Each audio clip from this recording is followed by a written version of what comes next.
সকাল সকাল আমি পাপ্পার কাছে পেঁপে পাড়িয়ে নিলাম, কারণ আমি খেতে চাই ফুলকো ফুলকো পুরি, ডাল আর পেঁপে দিয়ে মজাদার সবজি।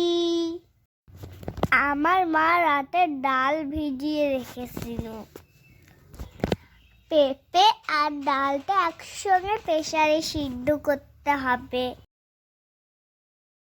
সাথে স্বাদ মতো নুন আর হলুদ দিতে হবে, আর পেঁয়াজ কুচি আর কাঁচা লঙ্কা সামান্য পানি অ্যাড করতে হবে। এটা ভালো করে সিদ্ধ করতে হবে। ভালো করে সিদ্ধ করলে রান্না করে নিব। দেখো এখানে 80% সিদ্ধ হয়ে গেছে। এখন এটাকে ভালো করে ফোড়ন দিয়ে ভেজে দিতে হবে। শুধু পাঁচফোড়ন দিয়ে শুকনো লঙ্কা ফোড়ন দিলে সবজিটা টেস্টি হয়। তারপরে কষে যাও ঠিক আমার মাম্মির মতো করে এই ভেবে কষে যাও। এখানে আমার মাম্মি 2 রকমের মশলা অ্যাড করলো। তোমরা চাইলে অনেক রকমের মশলা অ্যাড করতে পারো। আবার কষে যাও তোমরা শুকনোও করতে পারো, ঝোলও করতে পারো। আমি কিন্তু শুকনো সবজি ভালোবাসি। এখন আমরা পুরি বানাবো, চলো। এখানে আমরা ময়দা নিয়ে নিয়েছি। এখন সামান্য তেল অ্যাড করবো আর নুন।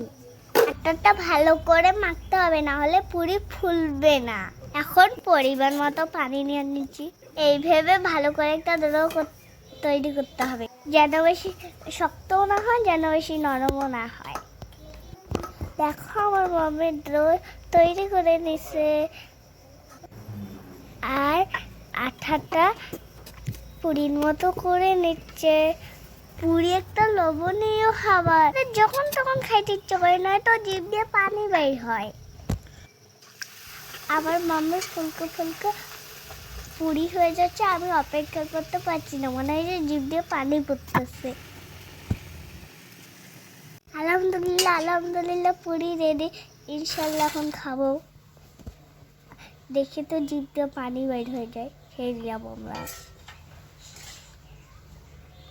আমাদের পুরি বানা হয়ে গেছে।